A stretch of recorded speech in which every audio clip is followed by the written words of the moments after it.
কৌশিক এই মাত্র ঠান্ডা নিয়ে আসলো।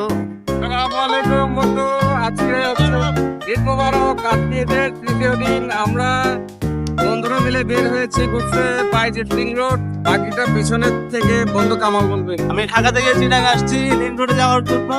এই প্রথমবার লিং রোডে যাচ্ছি।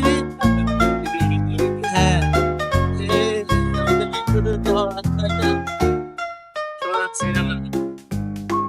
সাতকুলা রিক্সায় উঠছি।